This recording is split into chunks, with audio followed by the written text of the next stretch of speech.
Hello, my friends. How are you tonight? Today, Friday, Sasquatch live show. Yeah, I'm gonna get a banner made one day soon. Sure. Yeah. All right. 1, 2. Okay, I know we're on. Just go. Okay. I'm waiting for my guest host, John McDonald from Orangeville Paranormal here in Southern Ontario. Yeah. We'll wait, give him a few minutes to show up here. It's supposed to be at for 9 o'clock at night. Just getting warmed up here, friends. We're supposed to have a good show tonight. We'll do a little prayer before we start. All right. Yes, we will. Let's try and stay out of the fucking. Here. About the comments.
All right, here we go. Yeah, there's little people hiding in the woods.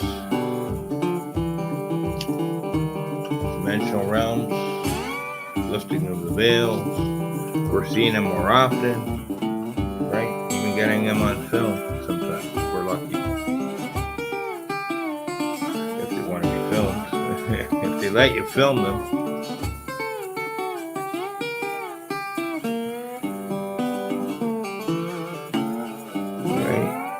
Here we go. Yeah, just some of my photos I've taken here in Ontario.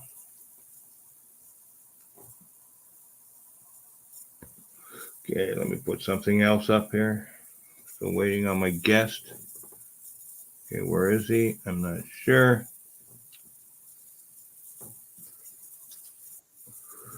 Oh, I think he's cooking. Cool. Hello. Hello, John. How you doing? Can you hear me? You got volume? All right. All right. Okay, cool. All right. Let me get a better layout. All right. How you doing, John? Can you hear me? No? Can you hear me? Good evening. Can you hear me? Yeah, I can hear you. All right, perfect. All right. That's cool. Thanks for showing up. Hold on a second. Oh, this is gonna be fun. This is gonna be awesome. Just warming up here. Cool. Yeah, man. I've been loving all the stuff you're putting out. It's awesome. Right on. I've been waiting a long time to get it out. Yeah, I hear you. I know what you mean. I tried last year, but I had some physical difficulties, so I had to put it on the back burner till this year. I got feeling better now, so great. Finally got to catch up. Finally, had so much on my mind, and that when I first started, Yeah, exactly. Yeah, I know. I totally hear you, man. And I like. I'm just so busy with the family life, man. Just with kids, and I got the little guy here. I'm usually watching him solo in the evenings. My wife usually works every night, So it's that's kind of like cool. I work in the day and then I come home and we switch, and it's it's crazy. And then I got 2 older girls that are almost teenagers. So Wow. yeah. Get busy. Yeah. Holy smokes. It does. But man, I like this stuff, and it's fun for me, For other sure. than I like other I than like your show that you did with your friend there, Steve. That was a good show, right? yeah, yes. So Dave is the founder of that CHAPS, which is the Right. Canadian Haunted and Paranormal Society, and he works with the same company that I work with. You probably heard of Brafasco. Yeah. Of course. Yeah, so we actually got bought out by another company. We're called Whitecap now. All right. But he's been with the company for a long time. I just started there a couple years ago. I just work at the sales counter or whatever. But he's he started doing the paranormal investigating, I guess, a long time ago. And he came into my branch one day and was helping out kind of after I first started there. And I noticed his jacket that he was wearing said Canadian Haunted and Paranormal Society. So I started talking to him and asking him about it. And I'm like, yeah, I'm kind of into that stuff. Like, I like a good mystery. I've always, since I was a kid, I always watched like, Goosebumps and Are You Afraid of the Dark and all the ghost story shows. And I've just always liked that stuff. And, right. I started, with the Scooby Doo fucking show, that was a little before me. Got me going. Yeah. Yeah, but it was a cartoon. It still triggered the mind. Yeah.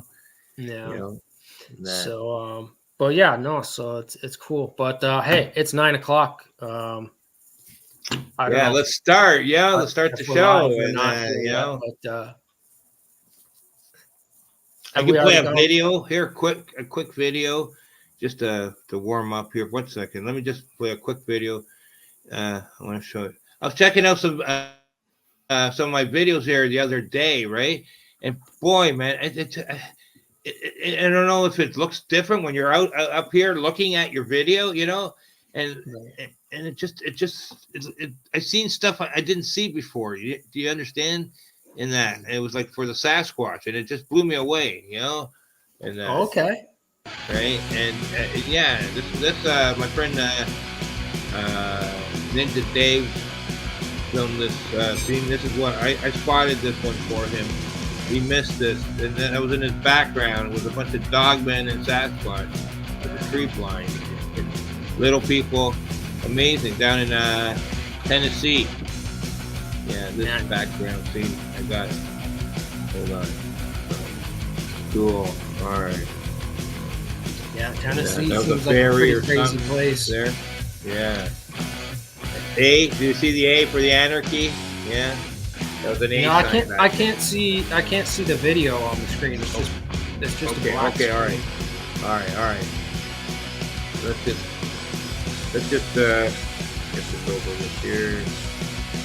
All right. Let's get out of there. All right. Let's do this. Just a warm up for me. It reminds me of stuff to talk about. Right. I started out when I was a kid, spotting my first ghost about 6 years old, man. The ghost who lived underneath the closet, the stair hall closet, whatever. Yeah. Okay. Whatever. Yeah. And downstairs, where the staircase was for the building, the house there, multi-floor. In that, and it was like like the broom closet or something, and then it was living in there, and it was freaky, man. I spotted him this morning. I counted all the people. I'm a certain age. I didn't go to school yet or whatever, Yeah.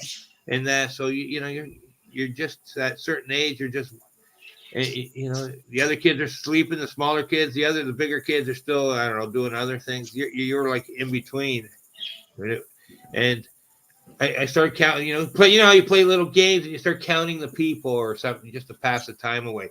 So I start counting people, right? How many people are in the house? There was a couple families living together, right? In that, with the relatives, they're related, right? We're all related, cousins or whatever, family members. that kind of shit. So you end up counting like 30 people or something, and all of a sudden, okay, there's 31 people in the morning, but every night there's only 30 people, right? One person never came back every day, for 4 or 5 fucking days, right? And I'm like, okay, what's going on here, And my, I talked to my, my uncle, whatever, and he said everyone's here, right? So at night, everybody's here. And I said, what do you mean everyone's here, right? Yeah. So then whatever. So after that, then that one morning I point out that there's an extra person here, and whatever, and Right. and that I was seeing this person every morning, and I described them, and my mom and my uncle, whatever, their fucking jaws hit the floor when I described them. I guess they never told me till years later or whatever, but I found out who it was. It was a relative or something. Was the ghost living under the staircase closet, right? Yeah. So something happened to him. He got killed. My mom, over the years, she would talk to relatives, and because I'm listening, she would only give part information on stuff. You know what I mean? Because she didn't want me to know the full stories about shit that happened that I was involved in. Trying to hide my some of the what you did and stuff. So I had to piece stuff together in that. She would not tell me directly or stuff. It was strange. I don't know. So yeah. So shit like that would happen over the years. And then I hear my mom talking about different things, right? At one time there, and then I was a bit older. I was about 16, right? At my aunt's house at a different place here. What happened was my aunt. It was only happening to the females, right, and the older females, right, like the mothers, at the time, were getting falling or tripping down the staircase, or they said they were being pushed, right, in that, right. So and it happened about 3 or 4 of them at my aunt's house, and they said they felt like they were, some they could have said, they were a little heavy, maybe they wobbled, the ladies, but the other some were thin, so the ladies, the ladies swore they got pushed, right, and I had and there was it was funny. The staircase was right beside, older houses from 50s or late 50s or maybe late 40s, late 50s style. So there was always a TV room right in the front there, beside the front door, and then there was always a staircase that went straight up to the bedrooms. As soon as you came in the house, there was no delay. You went straight up to your bedrooms, whatever. Right? Yeah. That kind of setup. Okay. Gotcha. So no walking through the house to get to Okay. No. Okay. So boom. Yeah. So they asked me to sit there and and in the TV room while the other kids went out and played and that, right? So I had to sit there and watch and wait and watch, right? My mom asked me to do this because she knew I'm active, like psychically active for the ghost shit, sensitive. Sensitive, that's right. Gifted, sensitive, whatever she wants to call it, right? So and that because she got fucking pushed, right? Once or said some she felt something, right? And that, but so then the one lady I caught her or something. She I was right there when she got pushed down the stairs, right, in the TV room, and I was like dumbfounded, right? But who was it? I can't hold on. I'm having a memory. If it was my mom, then next time I was there sitting there. And my mom, she cried out to me, help, whatever. I ran from the TV room, right? It was just about 5 feet, from jumping up off the couch out of the couch there where I was, right beside the doorway, through 4 or 5 feet to get to the staircase. I look up, and it was my mom. She got pushed down, and she cried out to me, and I jumped up, and like in a split second, I was right there at the staircase looking up, and I seen an old lady fucking ghost going up the fucking staircase. I swear to God, man. No. Yeah. Okay. That was the freakiest. Yes. So my parents and that. I tell my mom whatever, and my mom right away believed me, right? Yeah, And yeah. says, yeah, because then they had a big meeting, whatever. They went into the fucking kitchen, and then blah blah blah. My mom says, "No, I don't." So they called a priest in, right, Right. to get Yeah, rid yeah. of the fucking ghost. And that it was an old European lady, right, from something. She was saying it was her place. I went up after her and I talked to her, right, like because I said, "I see you." I chased up after her, you know. Up the staircase and into the fucking master bedroom around the corner and boom. And I said, "I see you." He said, "My house, my house." Blah, blah, blah. I said, "No, not your house no more. No, no."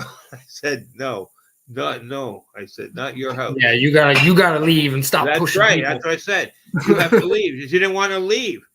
So I told them, well, that's what's happening. It was an old European. It looked like possibly Polish or that kind of style. She was wearing the black, the uh, I don't think she was Italian or Greek or anything like that. She was more like Okay. it seemed like Polish style. Been like obviously like Yeah, early that settler. that kind of style. Yeah, Yeah. German, Polish, whatever. That kind of style, and she was real like stocky, man. She was big and stocky for a ghost. She was like solid, man. Like a linebacker type.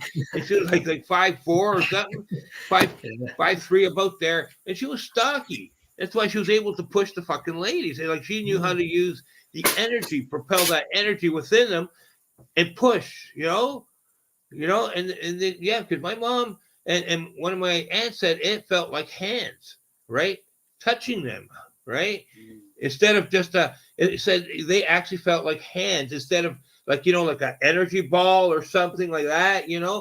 That's what I wanted to explain. Yeah, that it actually felt like hands pushing them.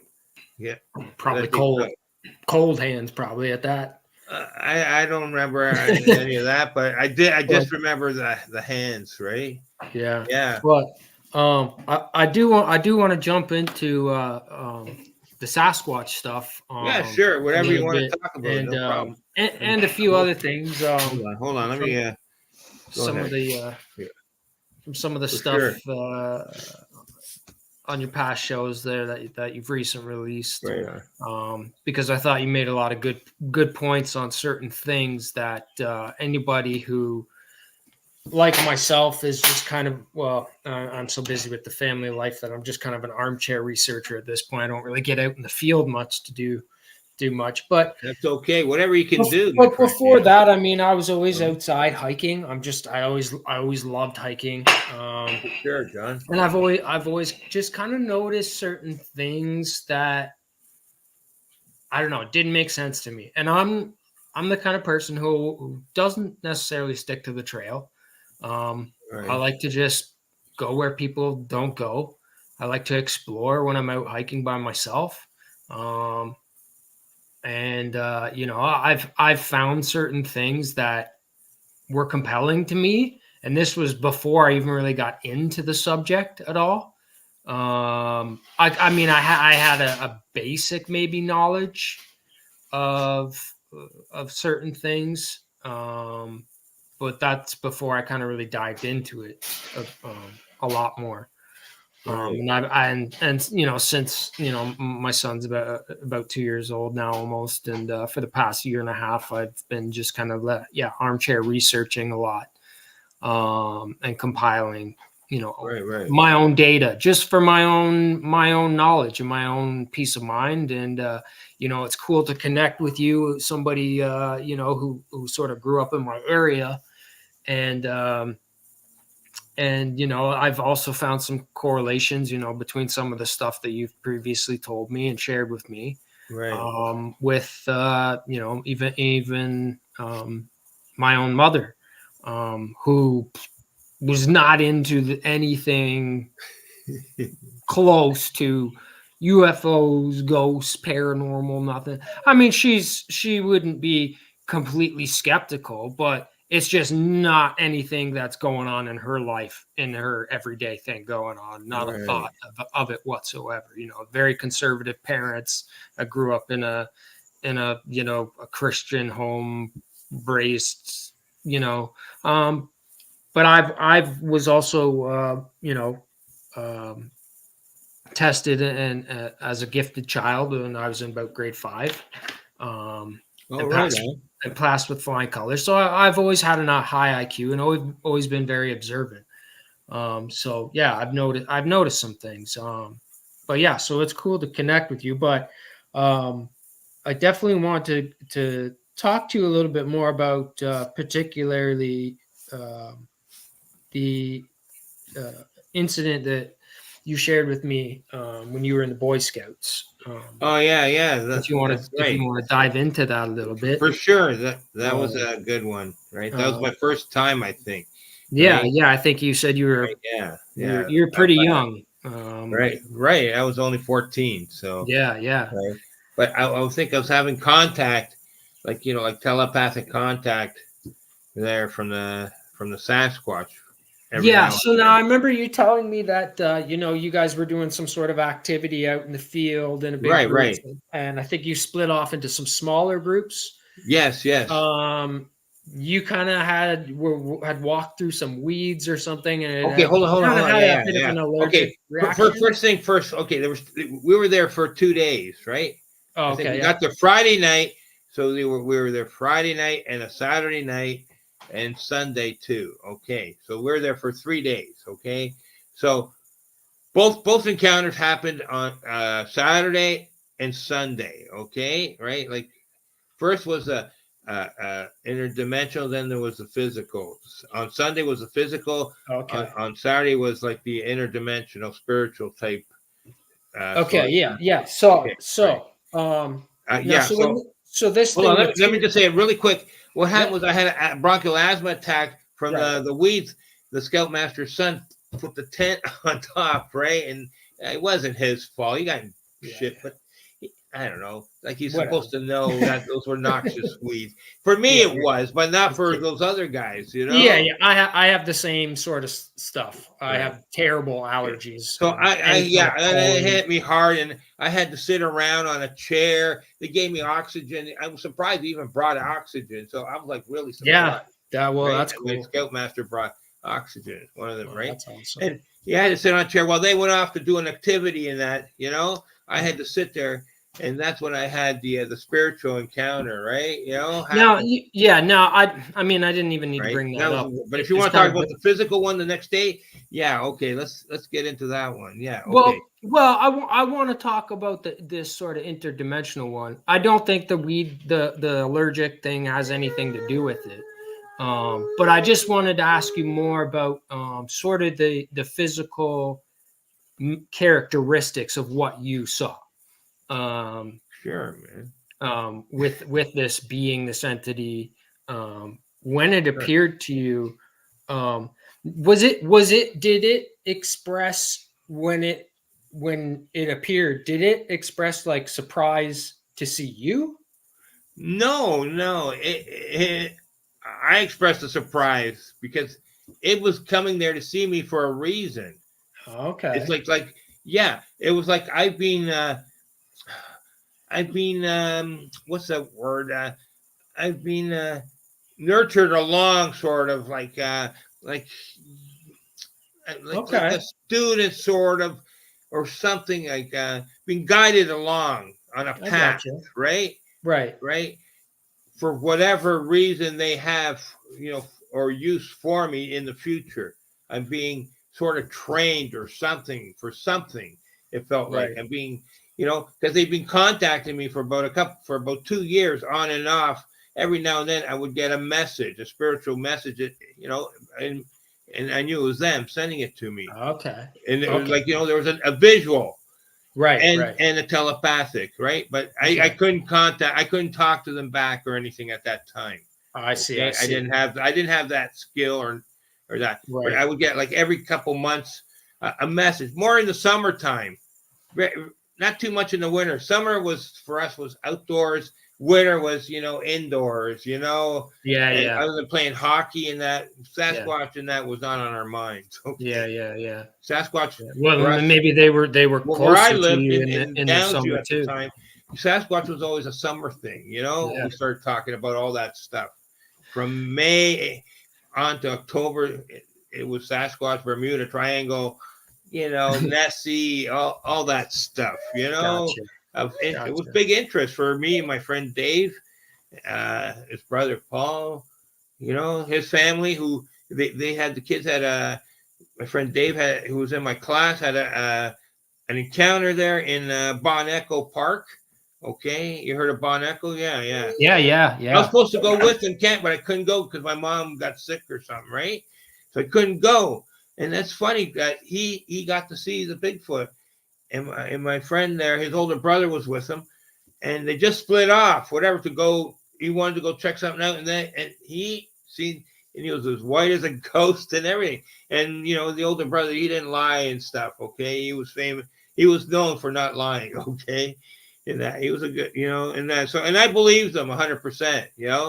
In that, and he was like, yeah, this guy, yeah, okay, yeah. So, and it's funny, but it was almost like a message for me, because I was supposed to be with them. I think I was supposed to see the Bigfoot. Instead, my friend got to see it. That's happened to a few people. If one of them couldn't make it, the other one got to see it or something. And that happened before the Boy Scout thing? Yeah, that happened a year or two before the Boy Scout thing. Okay, I see. So right? so maybe it was maybe they somehow sensed your psychic frequency or something and picked up on it, and then through right. that, I think that was. I think that one was the year before, when I was 13. I think that's when that happened. That my friends went to Bon Echo, right, and I couldn't go. So the next year, when I was 14, in the springtime there, when we went camping with the scouts, that's when I had the encounter, right? Yeah. Right. So that's interesting. Yeah, it is. So, now when this thing appeared to you and stuff, like what did it do? What did it?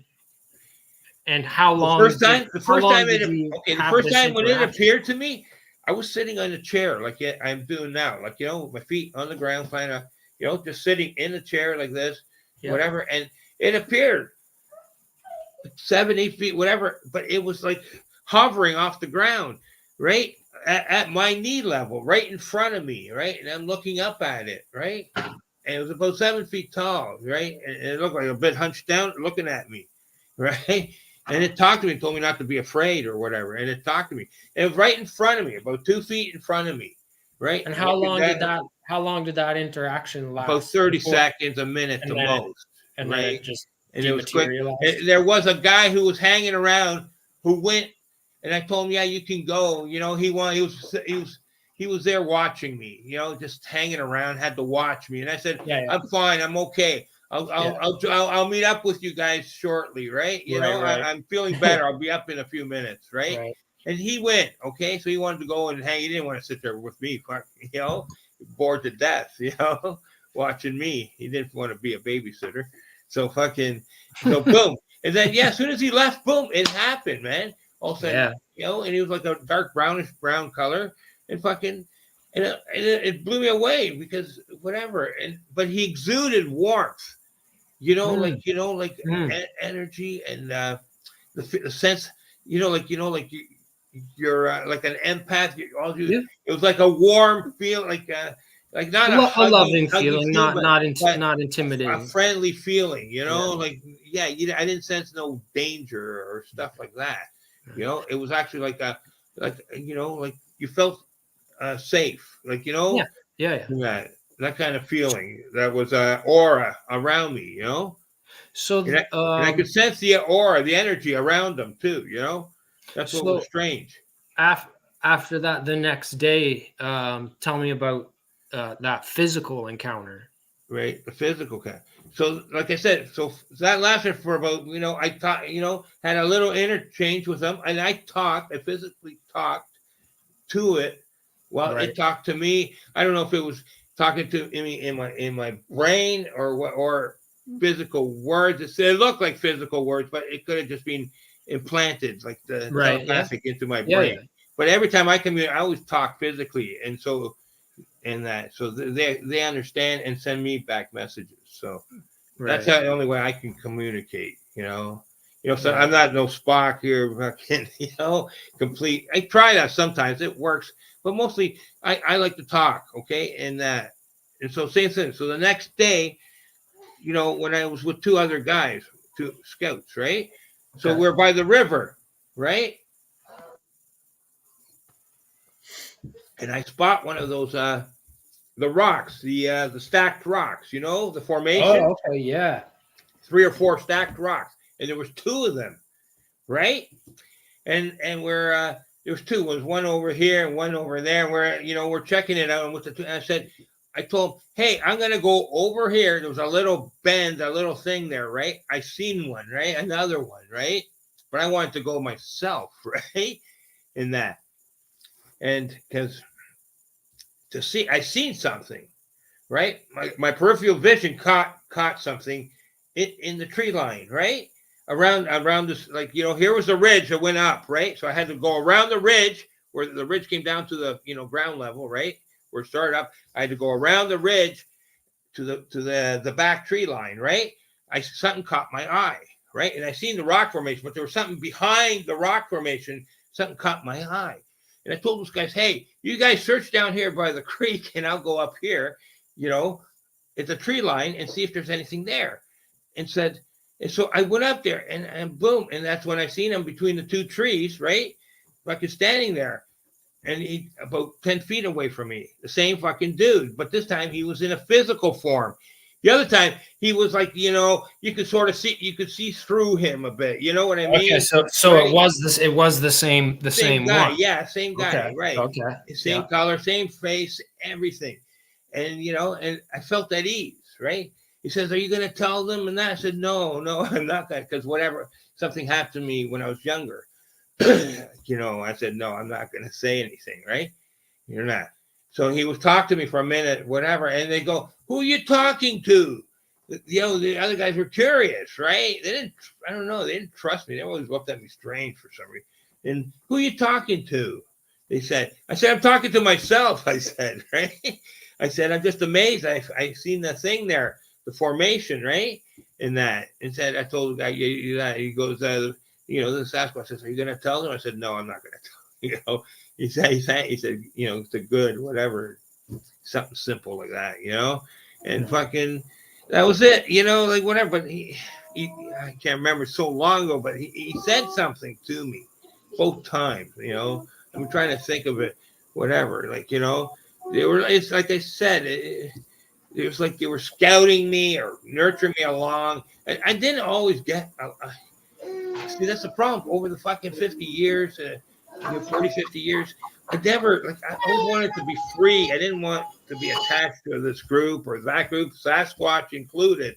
I always wanted to be a freedom person, you know, on my own, freedom. You know, I didn't want to be attached to, you know, to any clique or any group. I always, you know, was a lone rider, free, you know, Sasquatch included. I didn't want to. For years, I resisted. I didn't want, you know, it was outside, you know, at arm's length. Do you understand? I didn't want to be closer to them, you know. I don't know why, but I didn't. One, I was scared sometimes. It took years to get over some of the fears and anxieties and shit, you know. And I admit it, you know. Not every, you know, oh, yeah, I want to hug you. Some 6 years old, Harry. There was no Harry and the Hendersons when I grew up, okay? No. It's a great movie. It is. I love that movie. You know, it's great. You know, that's fantastic. Okay. So, you know, one thing I think that's very interesting is that I can see as a commonality from that physical encounter is that it waited till that point of separation, right? Right. For you to see it. That's interesting to me. And that's something that seems to come up all the time. It's that point of separation. And that's something that's kind of in the 411 stuff too. Right.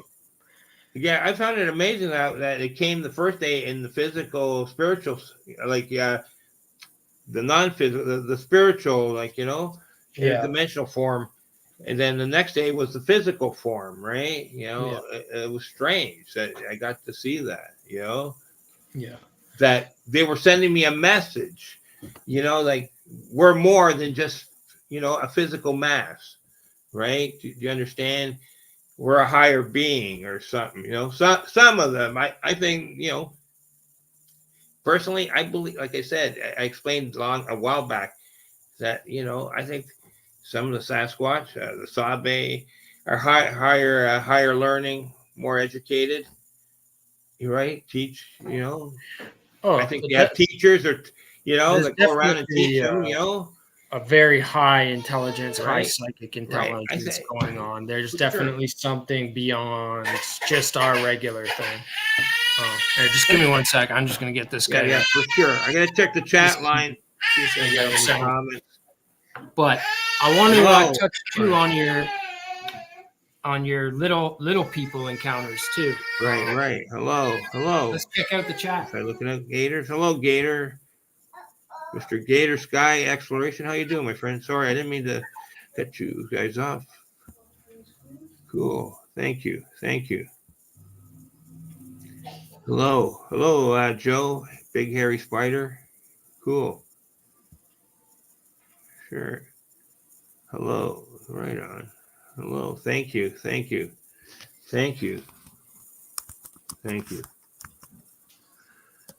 Yeah, it's not easy, Heather, where are you? Heather, you're laying down? All right. Cool. Yeah, it's not easy, like, no matter how many times, I don't care how many encounters or this and that. It's not, for me, it's not easy, because I've had different encounters. A lot of them seem the same, but different stuff happened. Right. I mean, like, there was always strangeness. Excuse me. The first day with the interdimensional, how he was that close, and that, like, it was the energy. I felt the energy, and I understood the energy. I did. And he was right, like I said, right off the height of my knees, or just like that, floating off the ground like that, right? So they did that on purpose to show you that there's more, more than meets the eye. All right. That's sort of like the form of levitation. Do you understand? Definitely. Right? Yeah. Definitely. Right. So, which is important, but I can't explain that part right now till later. That's a part for I'm going to write in my book. Hold on 1 second. Katana? Right. All right. Yeah. I can't explain, but it had a meaning back then that I understood a few years later what that meant. Okay. And I can't explain it right now, but I will in the book I'm writing. So sweet. That part will be in there. Nice. I can't wait. Okay. Yeah. I Sorry. can't wait. Okay. But yeah. So I'll be getting an autographed edition. For sure. Right. But, So another thing that I found interesting, and I've done a lot of sort of exploring out in that kind of area. There's the Hockley Valley sort of area there. Right. All those trails along the Bruce Trail, especially. I kind of have this rolling theory that the sort of Niagara Escarpment, the Oak Ridge Moraine, where you have this high cliff, like Mono Cliffs, that sort of area seems to run rampant right from about Buffalo all the way up around the Great Lakes. So it's a perfect sort of traveling corridor for any of these guys that might be coming from like the Appalachian Mountain Range, which is definitely a hot spot. I always said they migrate to travel through, right? Right. And what's interesting too is not only sort of the time frame of when this happened to you. This would obviously be probably a good decade, I would say, later. Right. But like I said earlier, I found out that my mom had a sighting somewhere on a side road out in Hockley there. She couldn't exactly remember what side road, but she was in her mid-20s, was driving late at night with a friend, and typical description, just like you hear, 7 to 8 foot tall. She thought it was a giant man, like a giant guy in a fur coat, until they got close and past it. And she said it turned and stepped off into the ditch and gone into the trees. And she freaked out. And her friend wanted to turn around and go see it again, but she was like, no, no, no. So I found out about that because when kind of COVID started, I was watching a lot of YouTube, and I'm sure you heard this on when we were talking to Dave and Steve and Fiona on Chap's channel there.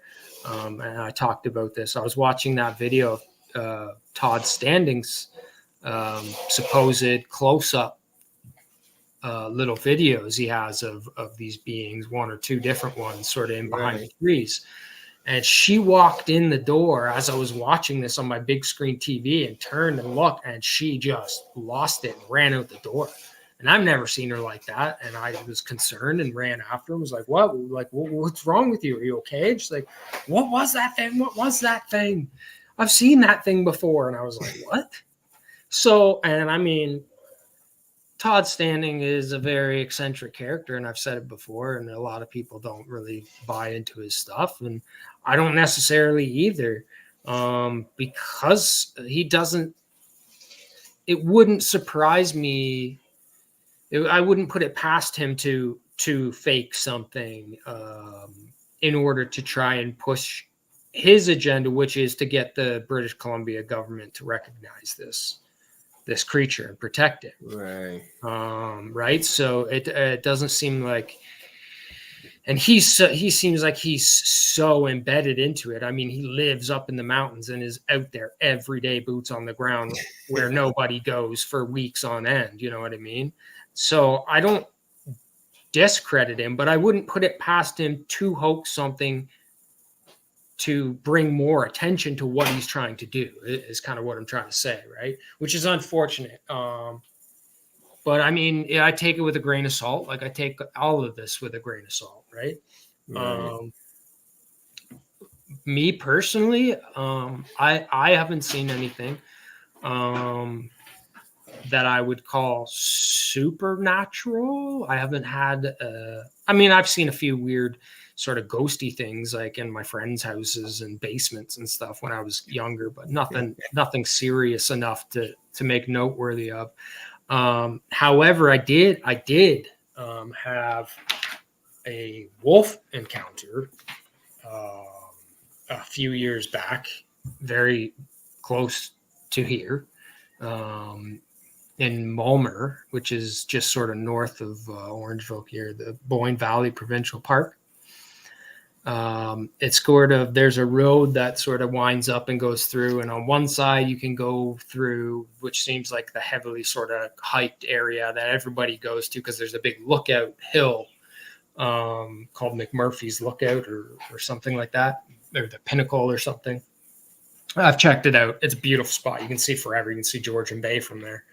But on the other side, if you kind of run up the ditch, there's actually a loop trail that goes way back up there. And I kind of like to go up there because nobody goes up there. And you can get down to the creek bed there, and it's cool to explore. So I was walking up there by myself, and about halfway through at the back end of the loop, you kind of come down, you come around the bend, and it winds down, and you come down into sort of a creek bottom that you have to cross over. It goes back up.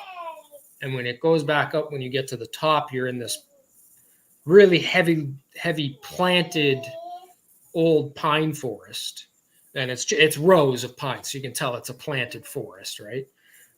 Probably from back in the early settling days. So they replanted all the stuff that they cut down in the local area. And just as I kind of crested over and got into this pine forest, it gets really dark in there because it's so dense. I kind of looked to my left off the trail, and I saw a bone, and it was a pretty good sized bone. So I knelt down to pick it up, and I'm inspecting it, and it was definitely broken. It looked like a femur bone of probably a deer. And I could definitely see teeth marks all over the end of it. And I was kind of like, well, we have lots of coyotes around here. But coyotes aren't really known to have that kind of a bite strength. And that was kind of the first thing that popped in my head was that's kind of weird, like that's got to take a lot of bite force to snap that femur bone in half like that, you know? And so I picked it up and I was like, cool, well, I'm going to keep this and check it out, clean it up and, have a better look at it when I get home sort of thing. So I had a plastic bag in my backpack and I took that out and I threw it in there and wrapped it up and tossed it in my bag. And, I just got up and was throwing my bag sort of over my shoulder and I took a couple steps and I looked up and right then about, I would say 20 feet in front of me from the right-hand side, the left-hand side is kind of a drop off that goes down to the creek that kind of runs alongside. Right-hand side's the forest. And out from the trees about 20 feet away comes this wolf. And this thing is white. All white, totally white. And that's the even weirder thing. Like it looked like an Arctic wolf. Right. And this was no dog. This was I'm a dog lover. I don't personally have a dog at the moment. I've had dogs, but I've always had a connection with dogs. And this thing immediately, as soon as I saw it, I was like, alarms going off. This is a wild creature. Where did you see it again? Was it on a road or in the no? This was on a hiking trail in. But was it on the trail? Did it was it crossing across the trail? Or? It came out onto the trail. Okay. Would it come from your right side or your left side? Right side, about 20 feet in front of me. Right. Okay. Yeah. The left side drops off really steeply down into a ravine. There's like a tree line. Okay. But it drops off about 5 feet off the trail. That's funny. The right-hand side, it goes way back, and it's all that planted, dense pine forest. Yeah. And they're all dry. It's all brown. Like they're not great trees that are all green and lush. Like it's just dead, sort of. And it was dead quiet too. And so, luckily, like right in front of me, sort of a foot or two in front of me, on my left-hand side, there's a big sort of birch tree or maple tree right beside the path. So I was able to kind of duck quickly right behind that and kind of like, shit. And normally I have something on me. Normally, like 99.9% of the time when I'm out there hiking by myself, I have something to defend myself with. I'll even pick up a rock, a large stick or something, right? Like a large stick. The one single time I had maybe had a small pocket knife in my backpack, barely. Right. But other than that, nothing to defend myself. Not even a stick, a walking stick, nothing. And I'm like, oh my gosh, like what do I do? Like the sun's going down. This is probably like, 6:30, in the summer times. Well, I would say later in the fall, sun was going down. It was by itself? Just like the sky was getting red. It was just going over the trees sort of thing. I'm like, I'm way back in here. Nobody even knows where I am. I didn't tell anybody where I was going. I was, dying to go one of those situations. Work, and I had to work late, and I just rushed out there because I liked this spot. And I was like, oh my gosh, right? So all this is going through my head within milliseconds. And so I kind of take a breath and I take a peek out, and this thing's got its head down. It's sniffing towards me. And thank goodness I'm upwind, not down or whatever. It can't get my scent. It's going its scent is coming towards me, not me going towards it. So it didn't smell me really. And I kind of peeked back behind the tree, like, what am I going to do?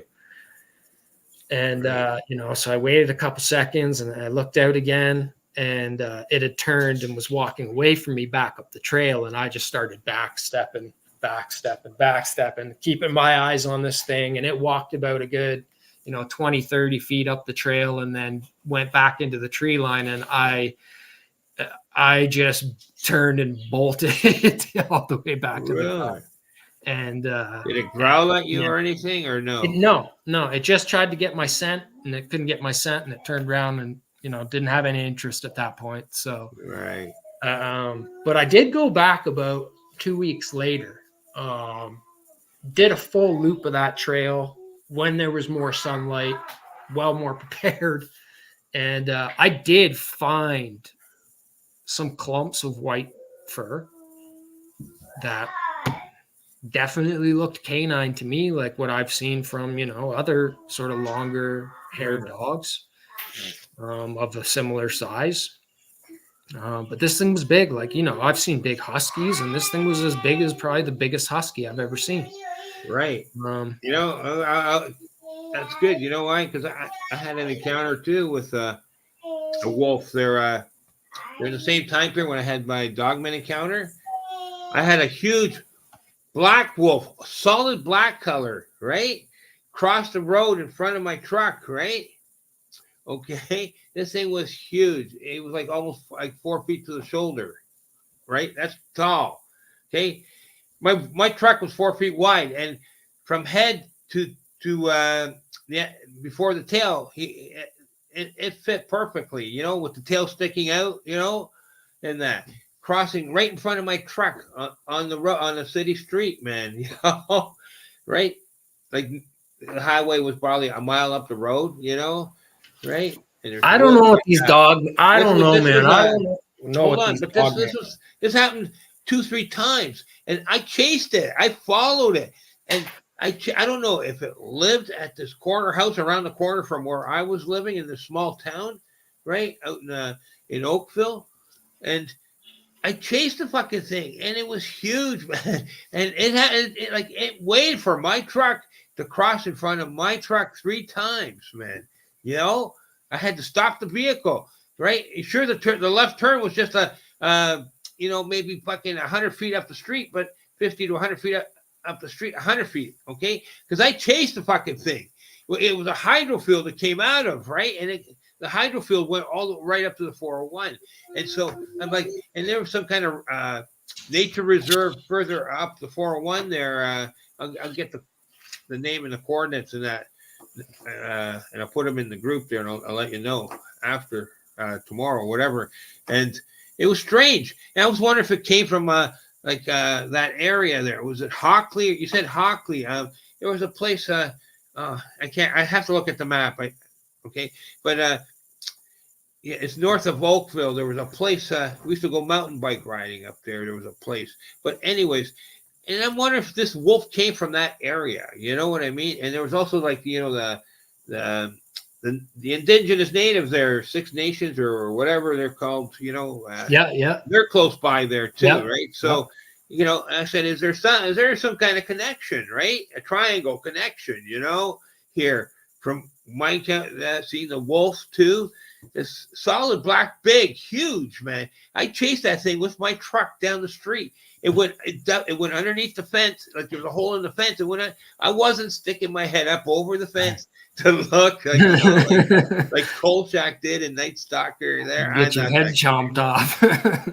Or whatever, we bit or something. No, I'm sorry, I'm not that dude. No, right? Yeah. I parked right at the corner in my this dog man thing, and you know what? You're not the only real dog man sightings that I've heard of are down in that area. Really? Yeah, because that's there's a few. If you look on Google or whatever, I know there's somewhere there's a map, just like the BFRO or whatever has a map of all the Bigfoot encounters. There's one that somebody's done of Dogman, and there's a few. There's probably a handful, but they're all down in that area: Burlington, Oakville, Niagara. Really? All down that sort of edge there. I seen also the one up by Owen Sound. That area up there by Owen Sound. Yep. Georgian Bay, down in there too. There was a map, a couple towns around Owen Sound there, and that campground up there too. I'll get the name, whatever. Oh yeah. I think I know the one you're talking about. I'm sure I've camped out there a couple times. Yeah. It was a rowdy campground. Yeah, a long time ago. There was shit happening there. Yeah. Supposedly, I heard there was some kind of weird violence happened there after we were there. Somebody got cut up big time, right? 1 year. What's funny is that sort of area too seems to be a lot of like cattle farm too. Right, but back then they would say drunks with bottles, but Who knows? There was some weird shit happening. I heard there was I some don't know. weird. I don't know, man. The Dogman thing is it's a whole other thing. Right. We can get into that, but I think let's save the Dogman thing. I think a little bit later. Yeah, sure. 'Cause I'm still compiling some stuff on the Dogman But stuff. I just want to say one thing. When I Yeah. first seen it in '97, it was a shock to me because I didn't know such a creature existed. No shit. Right? But because I knew Bigfoot was real, Sasquatch, I said, "There's got to be something like that out there." That's all I could say. Yeah, we can get into it. I mean, it all kind of goes hand in hand with the werewolf lore and everything. Yeah, but there's so much more. There's so much more to it. It wasn't just that. I watched this thing coming towards me, man.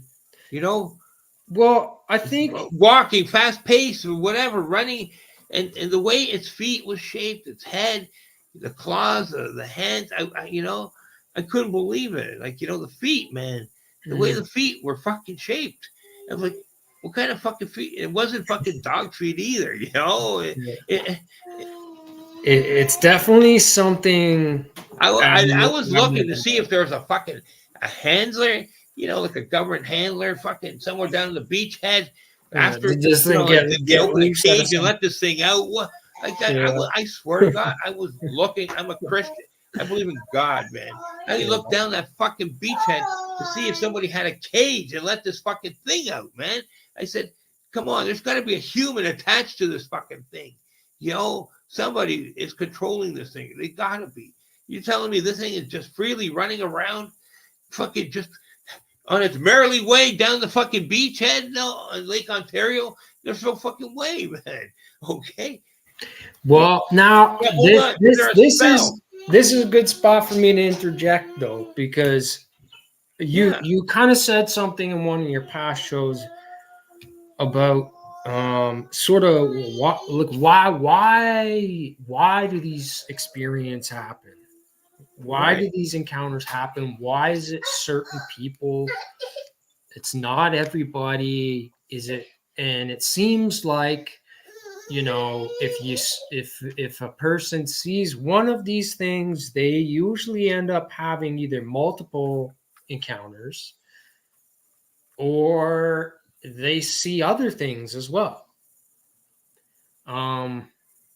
So there's connections going on that we're missing the key components. But you did make a good point about sort of is there some sort of a time shift, a time dilation kind of going on, and that very well could be. There's some science behind that science is just sort of starting to dive into now with quantum physics and everything. Or is it, you also brought up, and this sort of goes back a little bit into the little guy experience that was running around the tree. Is this some sort of magic? And this is something I kind of brought up in the chaps discussion too. Is this a type of magic? And certain people are susceptible to these spells or whatever they are. I don't think I think magic is a very lost art. It's held very secret. There's certain people that obviously know how to use certain things to their advantage. It's a science, but it's also an occult thing. There's also a nefarious aspect to it, but there's also a very spiritual aspect to it with good and evil and this balance of the universe. And this is kind of goes back how it's all sort of connected, but how you can sort of control and manipulate your environment. And maybe these things are just better at that and have that knowledge still that maybe we've lost. It kind of makes me think of, the movie Tron. Yeah. Tron. I've seen that one. Yeah. When they're like, they're sort of duking it out in the, I don't know, whatever. Yeah. a battle room or whatever, training room, and they have these sort of force fields over their fists of these cubes. Right. And it's like they're controlling these with their mind. It's like sacred geometry. It's all this telekinesis stuff going on. For Like sure. it's like we've lost these things, and it seems like a futuristic thing in that movie, but really, maybe there's more to it than that. Maybe it's more of a real thing than we give it credit. You know, these type of abilities, and this goes along with chi. You know, and Chinese history and culture and medicine and all these sort of ancient things have these knowledge of these weapons and things, and maybe they're more of a mind control thing. Well, they said I think we are very dull and right. They dormant said like in our even state at this point in civilization. in the in Asia there that Shangri-La or whatever that you couldn't reach. You can't go in there in a physical form. You have to go in there in your interdimensional form, like you out of body, as a light body, right? and Yeah, as a light body, and that's what these yogis and right. these Attain a monks higher are trying level of to do, of to meditate into the light meditation body there, right? Yeah, I believe that, and right? leave this realm. Totally, right? Right, Like and they there's do, and that's you because it's can't not a destroy physical door. energy You know, it's not a physical door you can unlock. So, and some of, like I said, some of when I first seen that dog, man, I thought I was seeing a vagrant running towards me. Is there some kind of like I said, magic, an illusion spell or something that we very few of us can see through? Do you understand? You know, you're supposed to be seeing something else. Do you understand? You're Well, supposed to be seeing a vagrant running to whatever. You're not supposed to be seeing a wolf man. You're supposed to be seeing a vagrant running towards you, wearing clothes. now I this, swear to God, it looked like he was wearing clothes when I first seen him. you know, I Okay. love this because you say things and then it makes my brain just like whoa, hold on a sec. Like you just said something and it's like wait a second. Right. Now maybe like you say, it's certain people are sensitive because they're not under the spell. Now think about this for a second. This just kind of hit me. You know, 100 years ago, we didn't have the electrical technology, the Yes, I was radio, just thinking about that. Go poison, ahead. that all this white noise going on, right? Right. Maybe there's a spell that's keeping everybody in this sort of low state, and people who aren't susceptible, who can penetrate that, be free from that, are still sensitive to these things. And if you look back 100 years, maybe that's why in so many older cultures and older histories, people had such a belief in these things. For sure. Right. Maybe because to them it was more real, and they didn't. Maybe there's like a spell with that's putting these blinders on. For sure there is. There's got to be. That's a whole other way of looking Right. at it too, right? When I first told, when I told the little people encounter I had when I was like 7, right? When the little dude come out, the little elf dude there, pixie dude, dwarf, they asked me, how could you see us? They came back out and asked me again, how could you see us, right? Because they must have some kind of illusion spell that you can't see them. Because they even, in the short amount of communication time I had, I learned that, they worry about being seen. Okay, so they have a small, like I said, it's like little kids can probably see when the little person runs across the room and hides underneath the dresser or something, right? But the older folks, no, your mind does not. It's like kids' minds are open, right? So they haven't learned the ABCs of this, and that don't make sense, right? You got to throw those out. So the kid's mind is open at that age, right? He hasn't been told anything. So the kid can see, right? It's when you be told, no, that's no, that's impossible. Yeah, you can't. Yeah, that's not right. When you were talking about the disconnect from the white noise, I did that around 208, 207, 208, 209.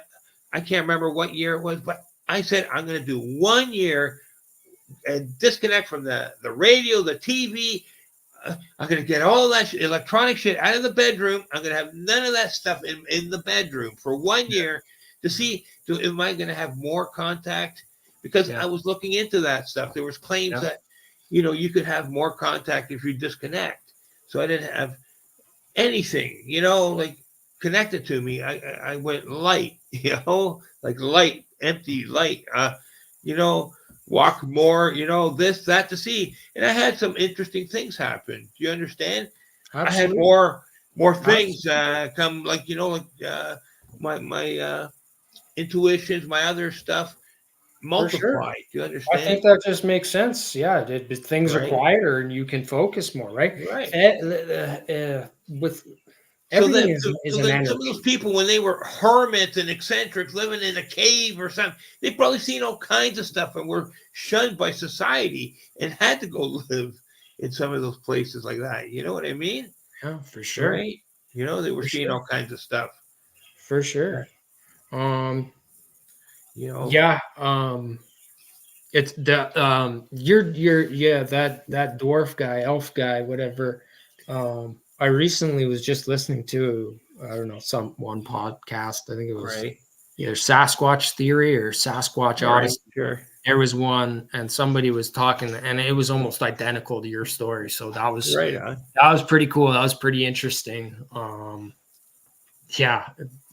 was very, very cool.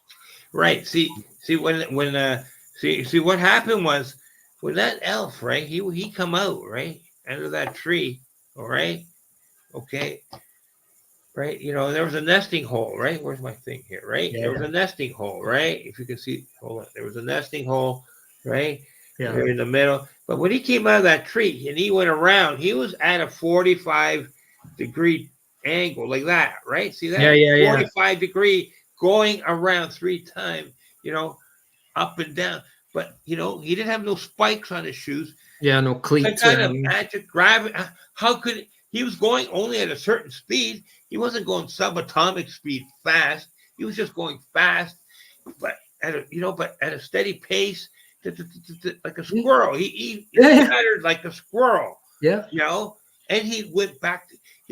He was right above. He could have went right back down into the hole, but no, he reversed the pattern. Same with the staircase inside the tree. He reversed the pattern going downstairs.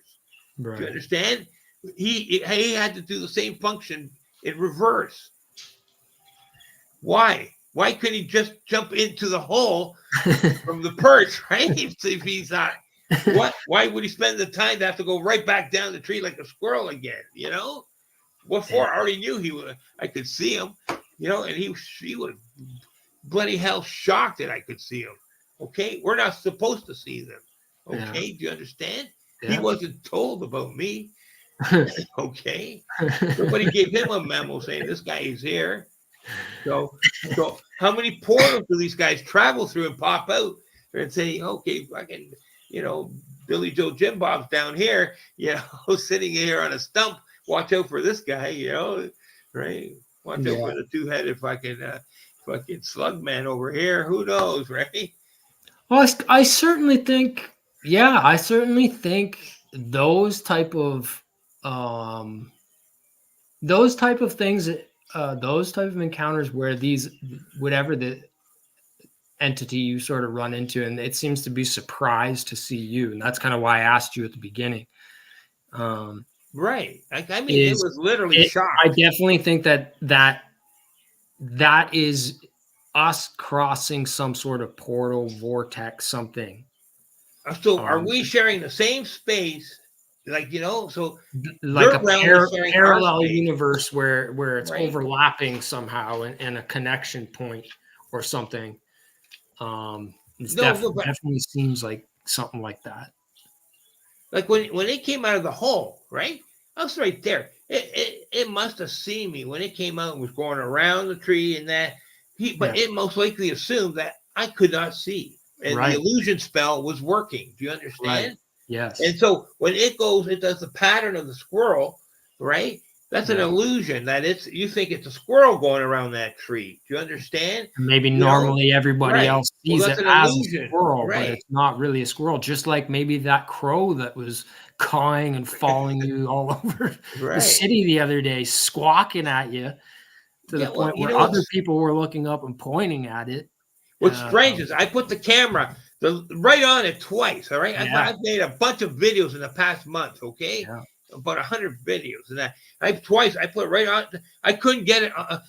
I tried to film it like right up close. It was right above me, like 5 feet. It landed on the Canadian flag perch yeah, post, right, yeah. right above me, 5 feet, from me, right, and it was calling me, rah, rah, whatever, saying something to me, right, Yeah. and that I'm talking to. I know what it was saying, whatever, something, but I put the camera on it twice. I looked at the screen. I didn't have the picture of it. I couldn't get it a front page thing. I've had this even when the dog been howling. My camera shut off. Okay, I didn't get nothing. Okay, right? I look and I go, why is there no picture of the fucking crow? I only got the crow flying away. He Again, was like right in front. I'm trying to film it. I was getting nothing. it's an ability. It's Okay. like the Tron thing, right? Like Right. maybe And all of a instead of sudden, I being said, able to yeah, you only see my control. video, the crow flying away. Okay. Exactly. I Maybe tried to. these beings have an ability to, like, instead of like in the Tron movie, control to make a physical force field around their fist. They can make a force field of a layer Right, like a bubble, that right? They looks could place like a another bubble around them. creature, Sure, okay. right? A And take protection that bubble. form in a shell, sort of Right. within that creature. And that's, yeah, like a trick, a mind spell.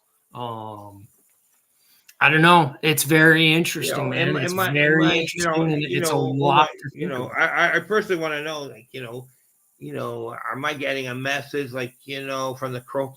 Am I sharing too much? Like, like talking about certain things we shouldn't be talking to the public, like I'm getting a warning. Like, don't tell our secrets, I'm not joking. I've Yeah, had a lot of secrets for 50 years, man. very well could be. It very You well could know, be. other side, a message, warning.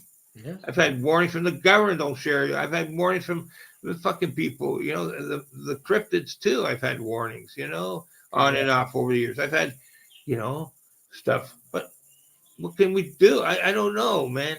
Yeah, we have to be careful where we tread too, in It's that sometimes, there is certainly a very spiritual side to all of this. Sure. And I think that's probably what a lot of people are missing out on. Okay, what I wanted to say was spiritual is the intuition part, right? A lot of my encounter, like, the intuition was like going off the rails, man.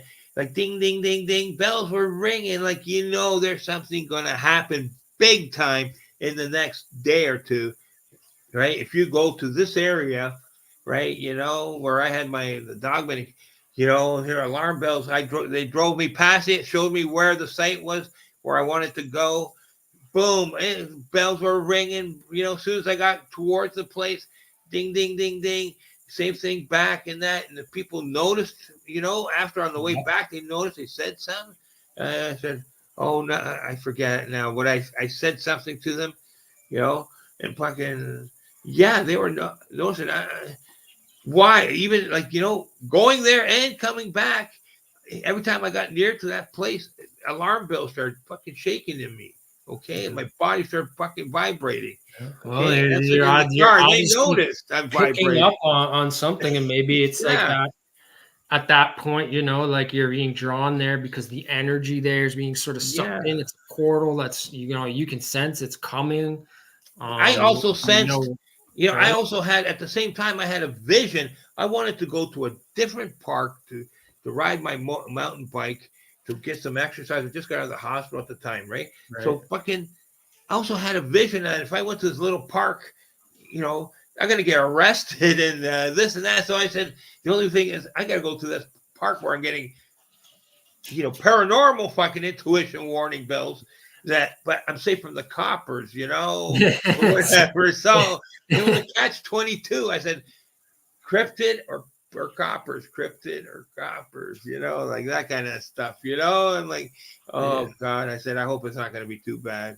I'm going with the fucking Sasquatch or whoever, ghosts, whoever's on this end, I'm going this way, Yeah. But, and I had that vision of getting arrested in that little parkette riding my mountain bike 3 times. And I said, I'm not going to break that fucking, no. I said, 3 times I had a vision of me getting arrested at that, in a little park there. So I said, no. That's why I ended up at that park. I didn't want to go. But at the end, like I said, it was like I was being drawn there. Like you said too, we're being drawn there to this encounter. I already know something's major's gonna happen. Yeah. But something that's telling me I have to go at the same time. It's weird. I don't know. Like I said, why I went back the next 2 days after something, even the first day in that when I went and I talked to the owners of the place and there was something strange going on. I could tell. I've always had this, people are strange, fucking intuition, one person, I don't know about this one person. And I'm not just saying, I've met lots of strange people over the years and fuck. Well, I think too, the way that it sort of all unfolds, it makes sense that it would sort of be all connected through this sort of energy field. I mean, everything is energy, right? Yeah. The energy field, that's right. And we are all just products of our environment, and our bodies pick up on more things around us, and our subconscious picks up on what we think we're in charge and we're running life and we're the big shot. That's probably the small part of our brain, that the ego, right?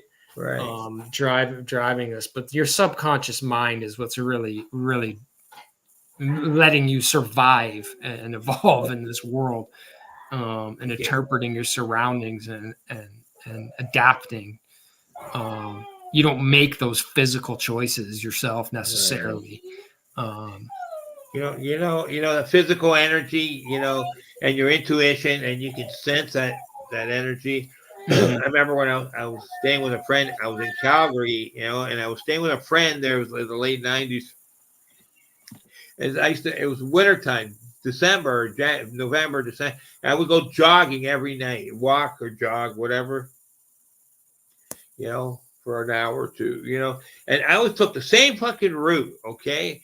And when I went past this place, I always got this feeling like there's some energy and intuition going on here, but nothing happened. But then the one day, all of a sudden, on my route, I'm not thinking, I take a shortcut, but for the, there was I went my route and I stayed to the fucking streets. You know what I mean? There was a path to go through a field.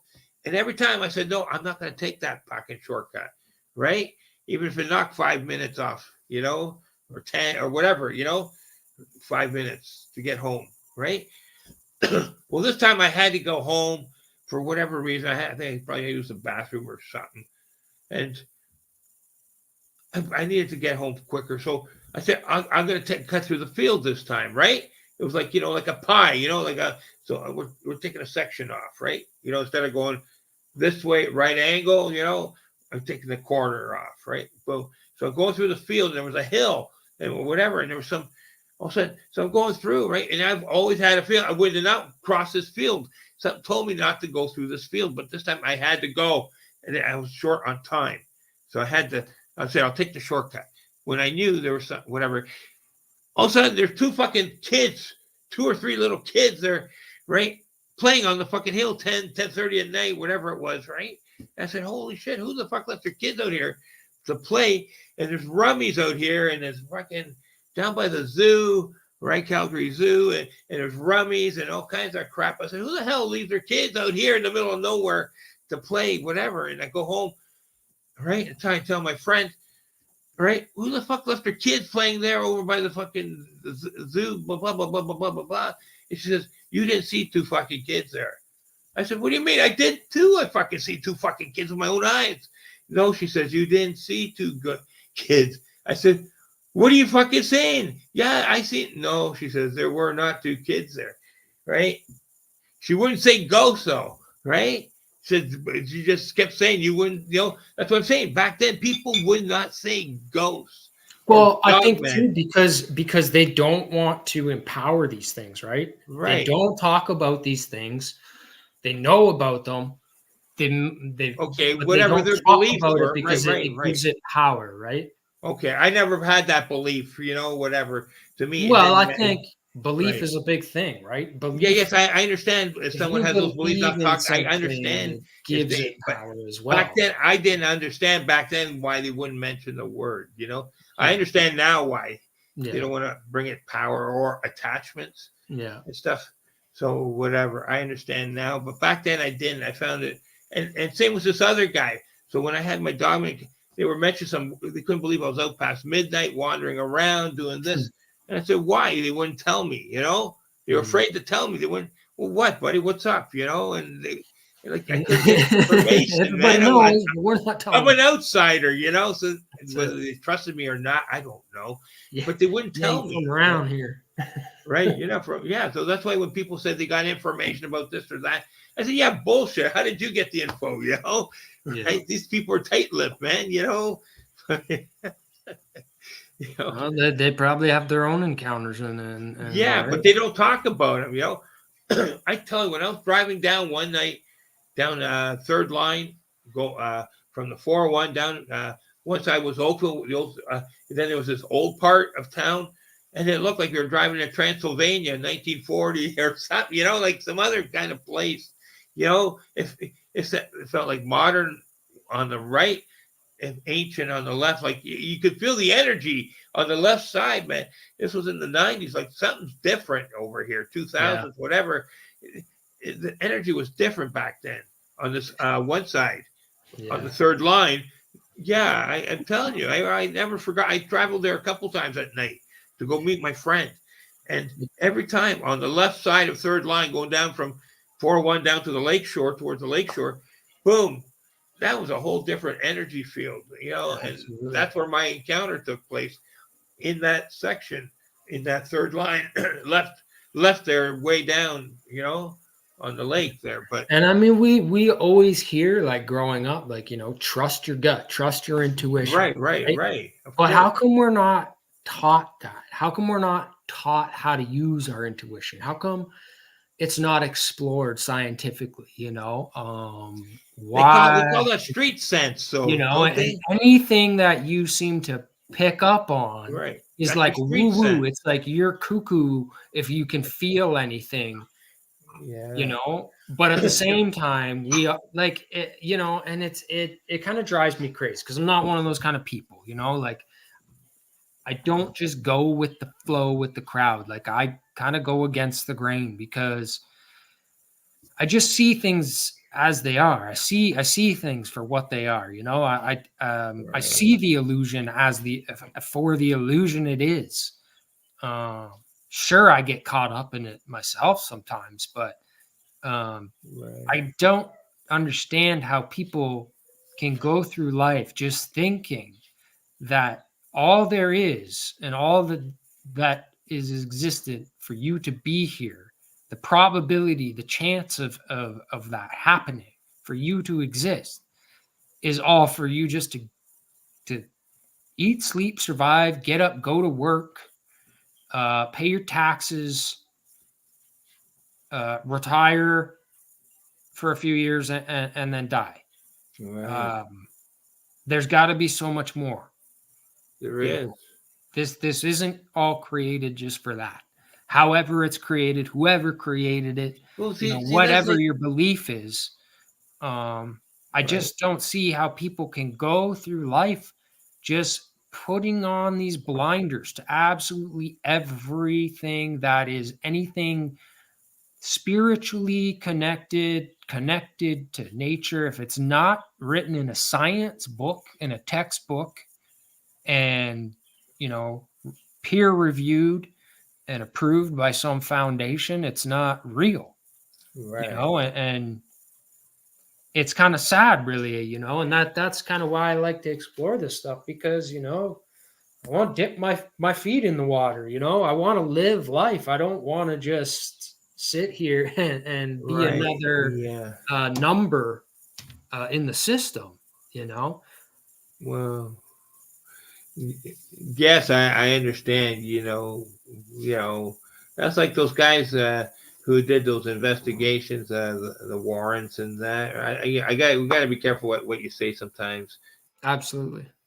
So, whether they were believed or not, I don't know. Now they're casting a lot of doubt on their things, but why were Oh, you're they? talking about the demonologist couple Yeah, there? yeah, yeah. Ed and Lorraine Warren or Yeah, whatever? yeah. But see, now they're casting doubt on some of their things, where they, hyped up for television and, sales and stuff, how Well, much I'm is I'm believable. sure there was No, no, lots of well, hold on. I don't things care that if it's real or not. I just want to know how much of the story is believable, real, 10%, 20% of the story. There has to be some kind of truth out there in the first place, isn't there? Oh, absolutely, absolutely. Right? There To, was, to get it to, the rest is hyped up. I understand, but there's got to be at least 10 to 20% oh, storyline absolutely. somewhere. And if there's any of it that is real, Right. then it's real, Right. Right.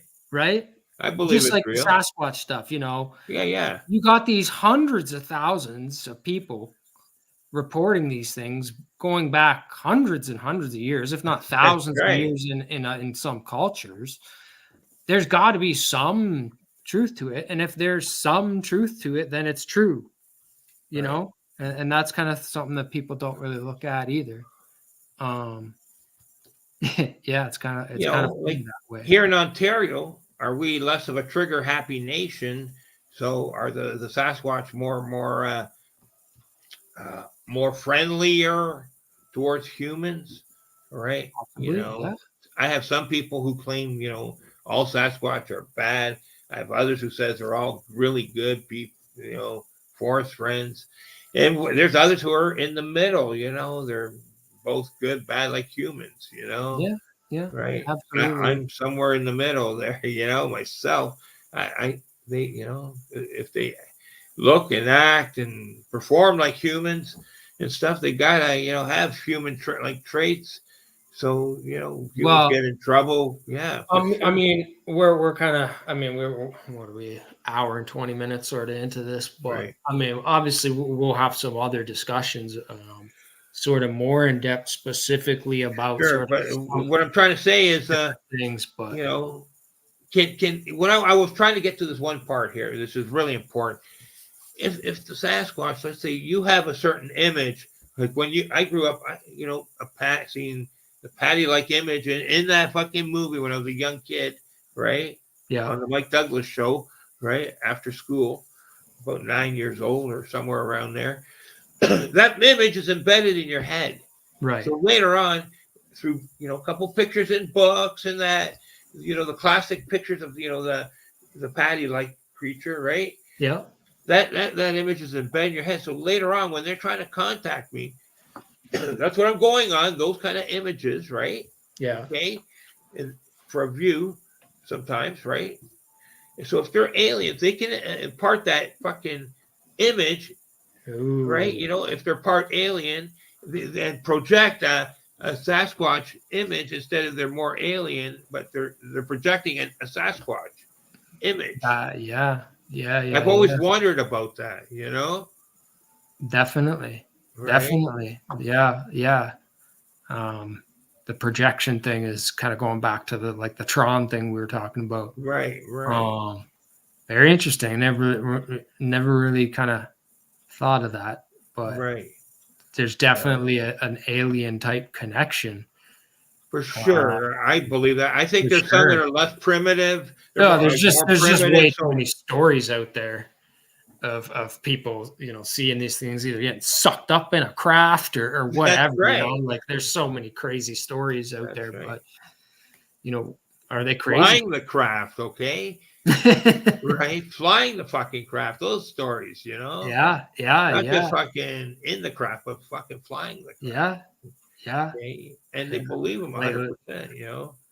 well, I I've mean, never and seen then one of you those. got you got you Images, got but friggin' Chewbacca in there in Star Wars. right, I mean, what is Chewbacca? right, right. Like, if that's not a Sasquatch or Of something course. very close to it, I don't know, man. Like, Yes, George Lucas said that later, whatever, that he did project that image of a Yeah. Sasquatch. Yeah. He tried to deny it for the first or so, I don't know. Stories get changed on and off through the decades. Yeah, we'll But at definitely first, have to dive in more. Like I said, we'll do some more talks, right. and we'll specifically sort of break down Sasquatch. What is it? Physical characteristics. Kind of go through the things, right? Same with like Dogman. I'd like to do something on Dogman because there's so Sure. much there as well. And especially more recently, just things keep coming. Right.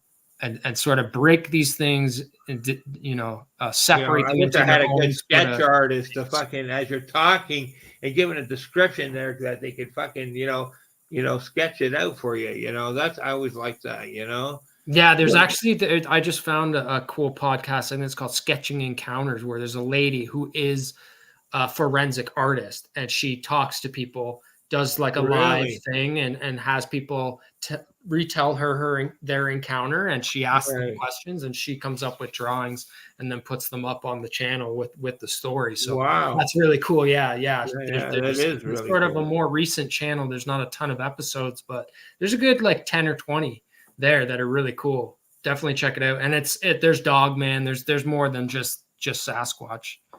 Sketching Encounters. Yeah, it's cool. Check it out. She's a super nice lady as well.